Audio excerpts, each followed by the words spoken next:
Secure the doors. Senators, please take your seats. Madam Clerk, please call the roll. Mr. President, All right, Senators, we are very, very pleased on this Martin Luther King Day holiday and National Day of Service to be joined by the Honorable Reverend Tim Warner of the Emery Grove UMC, guest of the distinguished senators from District 39 and 17. Please rise for the invocation.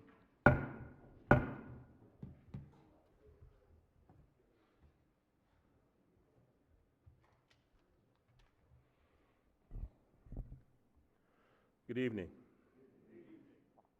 In celebration and honor of the Reverend Dr. Martin Luther King Jr., many of the words that I'll pray on our behalf tonight are words that he himself prayed in public settings just like these, as he sought, as we do in this moment, to sought the help of God in making a more just society.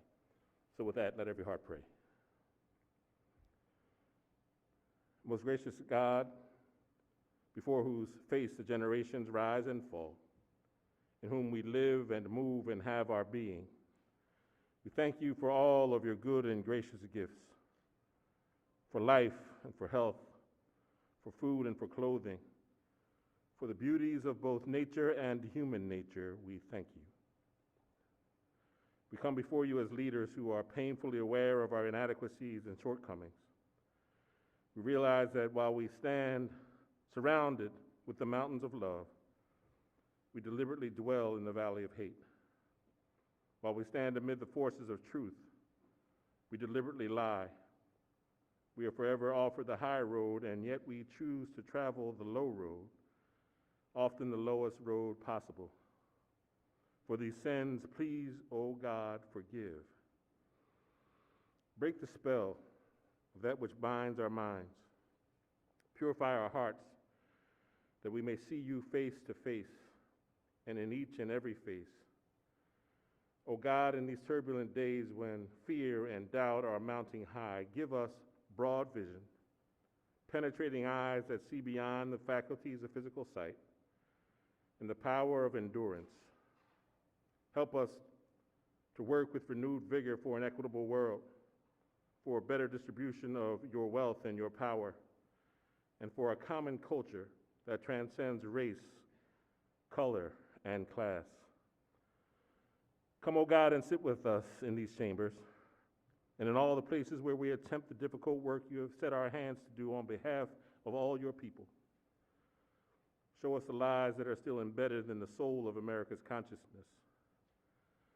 Unmask the untruths we have made our best friends, that in the words of Frederick Douglass, we can celebrate the bold work of white ancestors who came to these shores willingly to create this nation without celebrating and repenting about those who were unwillingly brought to Annapolis' shores, on whose backs this nation was created. That there is more than one race, the human one created by you. That there is any difference between people that we should use to subjugate or exploit anyone.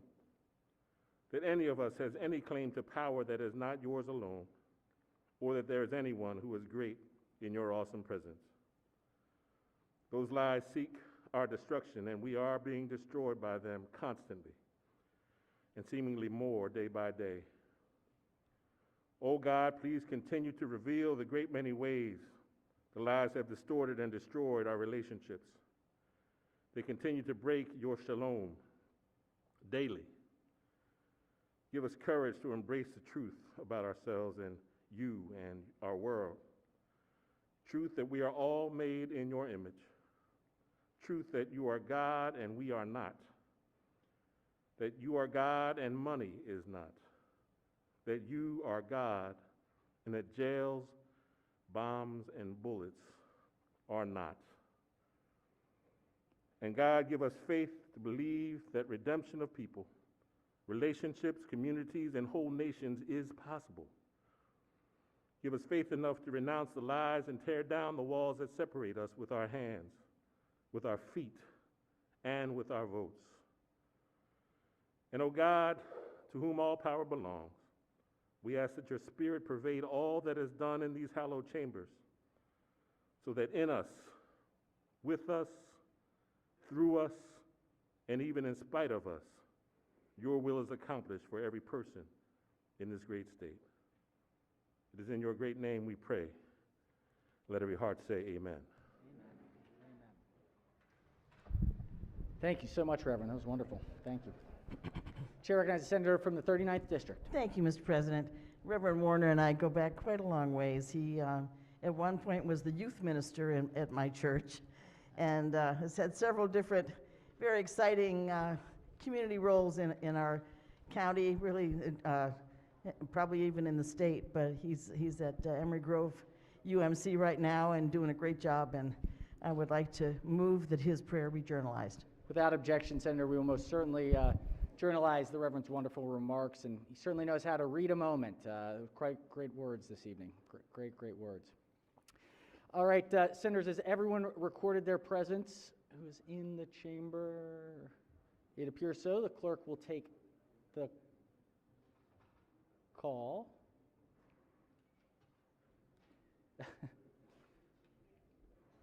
Very shortly, we'll take all right, let's take the call.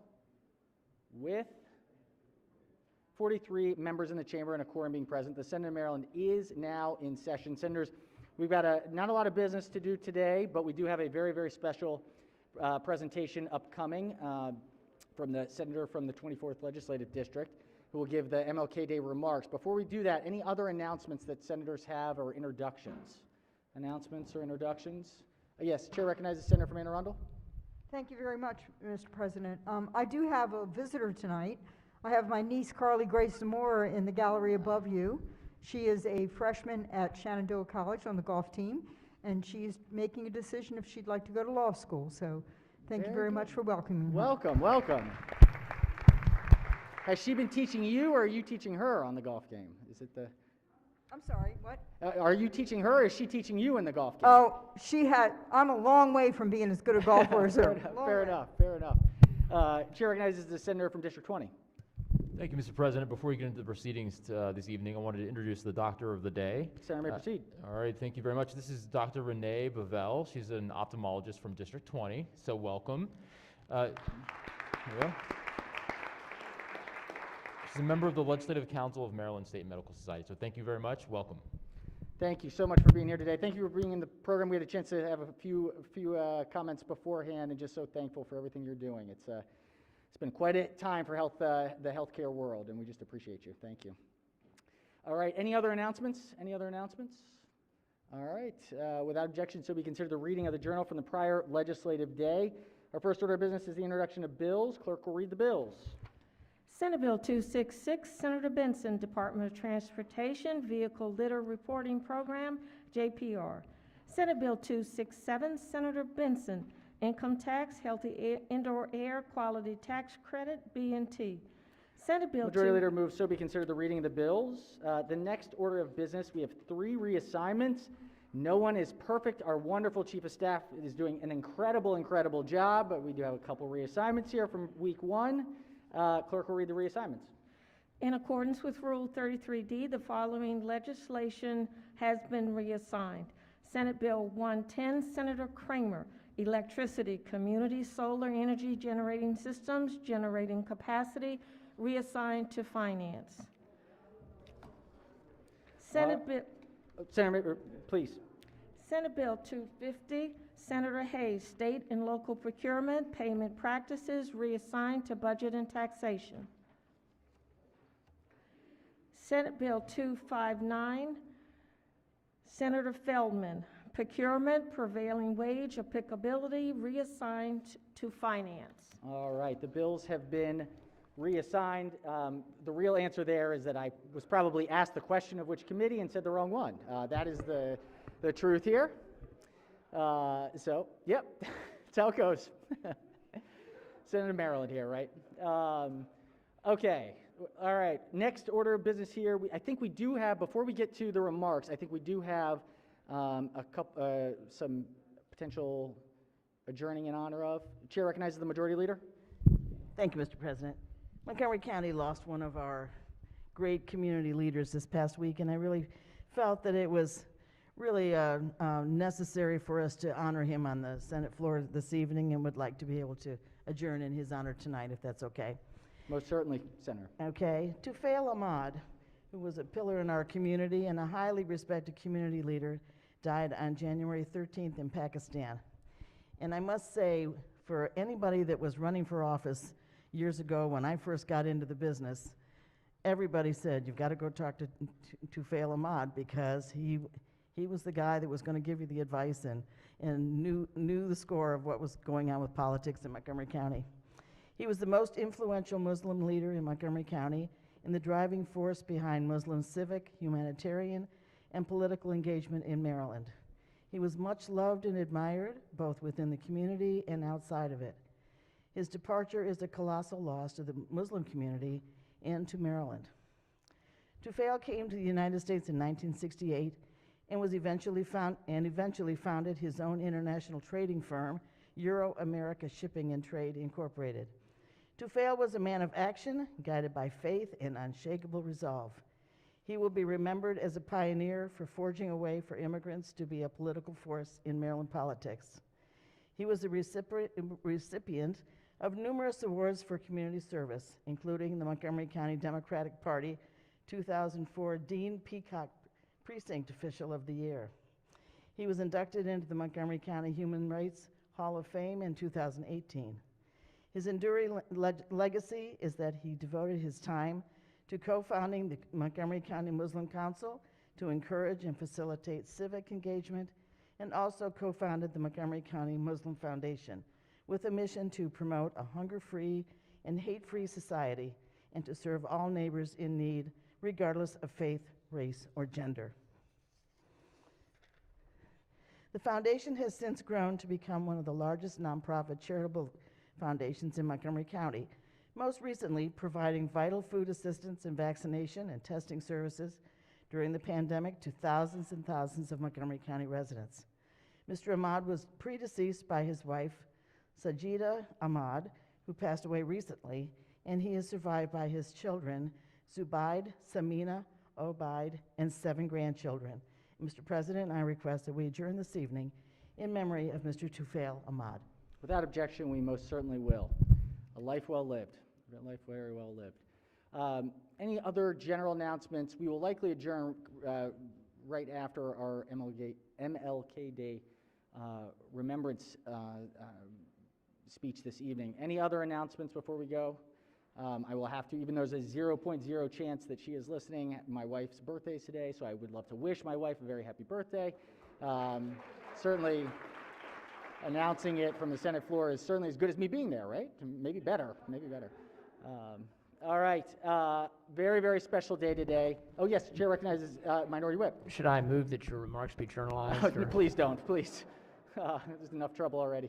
All right, it is an annual occasion, and actually this is, we've had done it for many, many years in a row. Last year was the first year that we had not had the opportunity to do the celebration for Martin Luther King Jr.'s life and remembering the works that he has changed the world. And so it is with great, great honor that I would like to welcome up to the podium our Deputy Majority Leader, our Senator from the 24th District, with permission from the Senator, Senator JOANNE C. Benson, who will be providing remarks this evening. Please join us.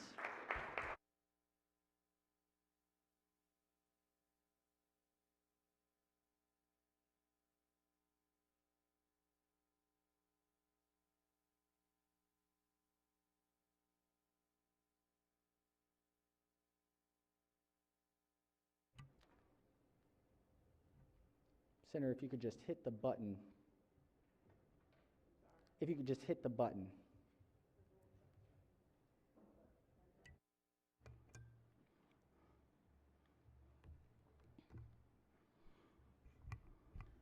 Good evening, everybody.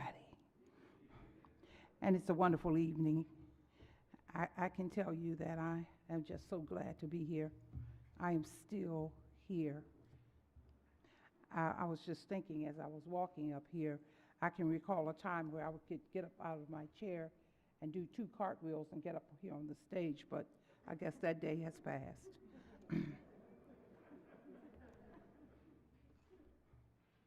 I refuse to accept the idea that the isness of my present nature makes me morally incapable of reaching up to the oughtness which forever confronts me. I believe that unarmed truth and unconditional love will have the final say in reality.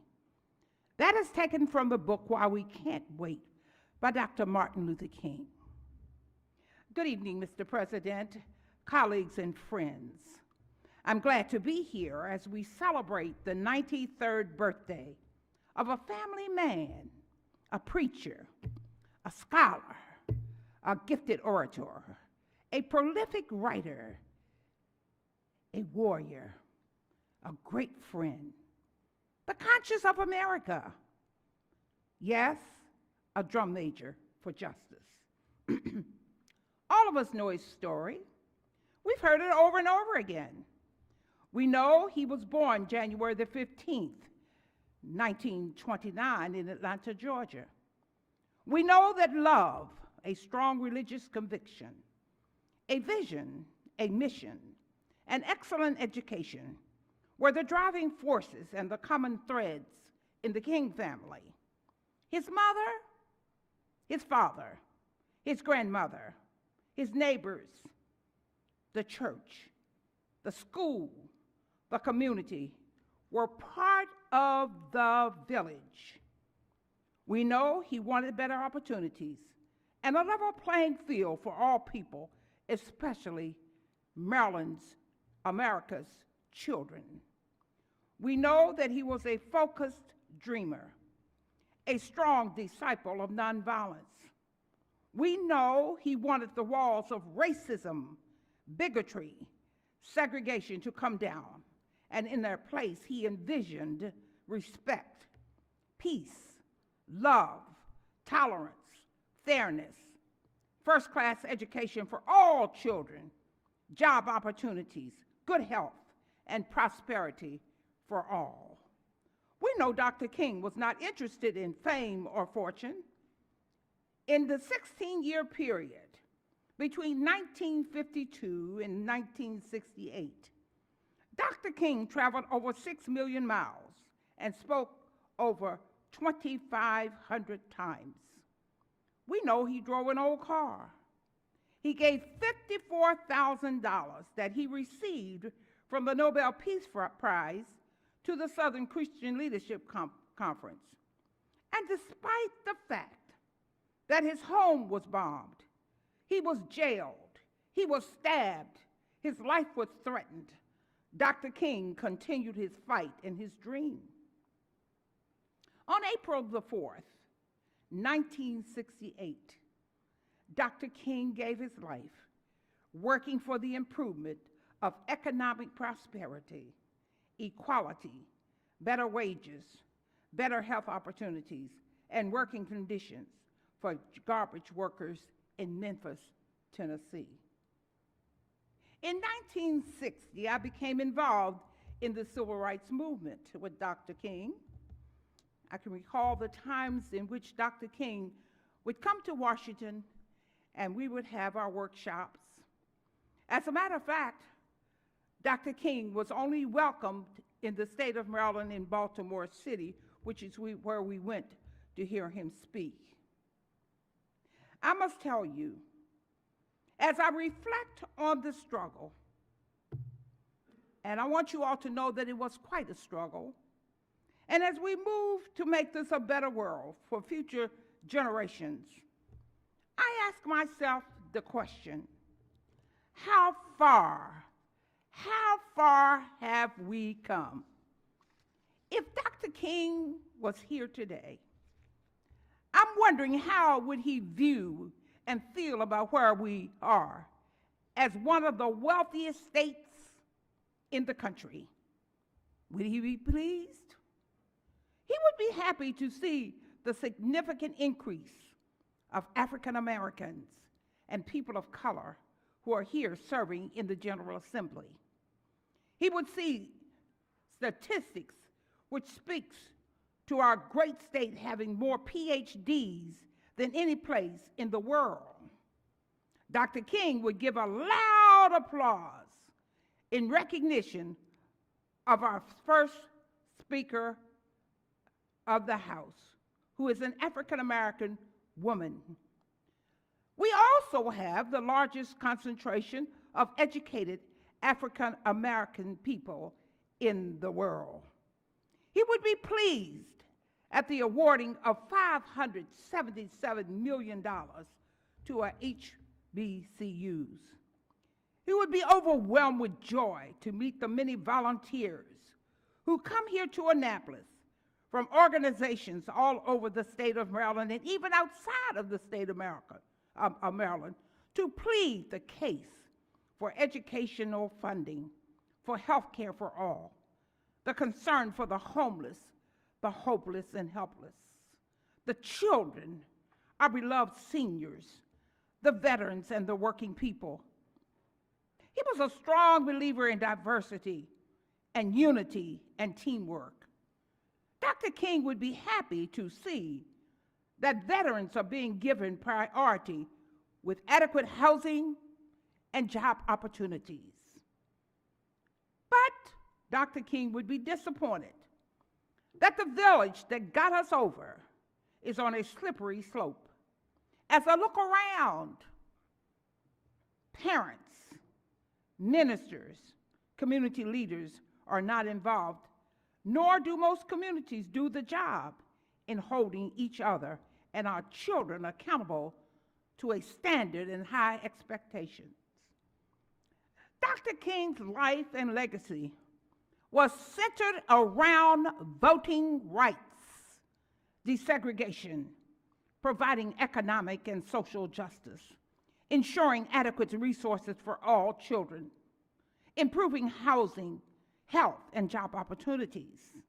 Today, all of these that were just mentioned are under attack.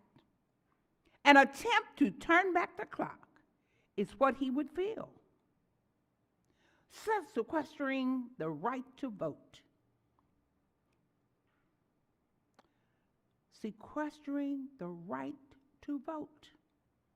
And the assault on the Voting Rights Act of 1965 is upon us. This is an attempt to set us back, particularly people who are African American and people of color. Do you know this was the one thing that Dr. Martin Luther King struggled for? And now Congress is playing politics with this important act. He would find it unacceptable to see the divide, particularly the divide between the haves and have-nots, which is a contributing factor to this attempt. To see that the state of Maryland has among the highest number of African Americans incarcerated and not equipped with the skill to make a decent living. To see our children caught up in the juvenile system would make Dr. King cry. The opium crisis have destroyed Dr. King's dream for the village. The drum major for justice would be devastated at the number of people and children who are hungry in our rich state. He would be deeply concerned that there is a lack of structured activities and resources to keep our children focused, safe, and out of trouble. We rank 30th in our nation when it comes to the well-being of our children. Dr. King would be deeply saddened that more of us do not rekindle the principles for which he stood. And so the question before us is, what about you? What about me?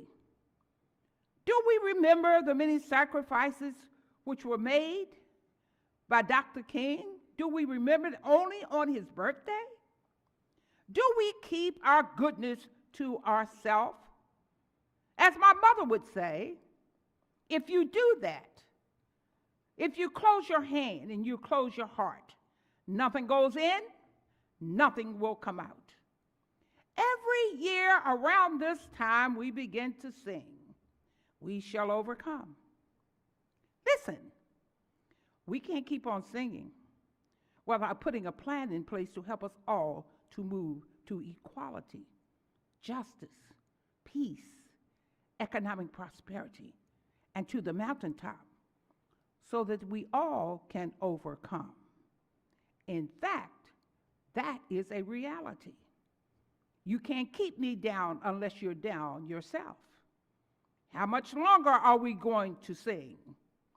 We are now facing an assault on the voting rights. I want to reiterate that. Why on earth are we trying to deprive the right to vote for all citizens?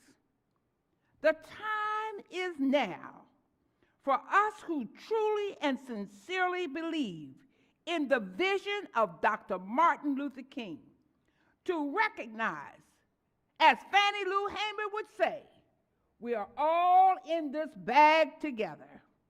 His dream was not about greed, but it was about making this one nation under God with liberty and justice for all. Now remember, either we will come together or we will perish apart. Either we sink or we swim. What we do in this General Assembly will decide and set the pace and prosperity for the next generation long after we are gone. Ladies and gentlemen and wonderful friends, it is not about any of us in this room, because we have to get down to the business of knowing that we have miles to go and promises to keep before we sleep. If you can't fly, then run. If you can't run, then walk. If you can't walk, then crawl. But whatever you do, you have to keep moving forward. That is from Dr. Martin Luther King and some of his famous words. I want to thank you all for allowing me the opportunity to stand before you as a civil rights activist who've been through it. I've done it all. I've seen it all. And what we have endured during this summer should be a wake-up call for everybody in this room. I don't know about you, but there have been times almost every day that we've had to take care of somebody, feeding children, finding clothes, finding shelter, being sure that people are employed, dealing with our ex-offenders who say they can't find a job, and there are signs that are saying, please apply, and they apply and they're turned down. The story goes on and on about the things that we have done as a Maryland Legislative Black Caucus, providing coats for children. We even discovered that there were children who didn't have underwear and socks to wear. We don't have a moment to waste. We don't have time for any foolishness. I tell people all the time, don't bring any foolishness to my plate, because we don't have time for it. So I want to thank you all, first of all, for what you have done. I want to thank you for the work that you do. I want to thank you for the hours and the days and the months and the minutes and the seconds where you have to think about, what am I going to do to help? I want to thank you, because there are a lot of times we do things and no one has enough sense to say thank you. But God sees it and he thanks you. And in the final analysis, he will reward you. Thank you, and may God bless each of you.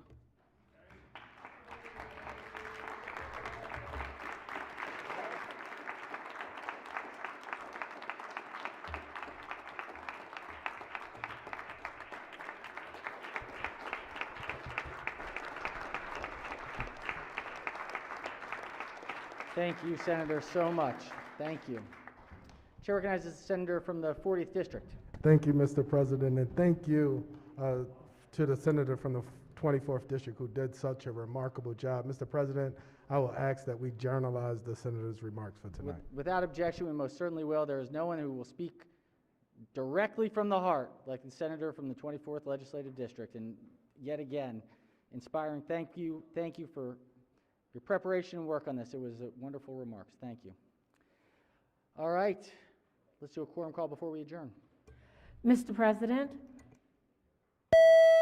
Has everyone recorded their presence? If so, the clerk will take the call. With 42 members in the chamber and a quorum being present, the Senate of Maryland remains in session. Senators, before we recognize the Majority Leader, tomorrow is a testing day, so we will be at the floor at 10. Please make sure tomorrow is the first testing day of the 2022 session. Chair recognizes the Majority Leader.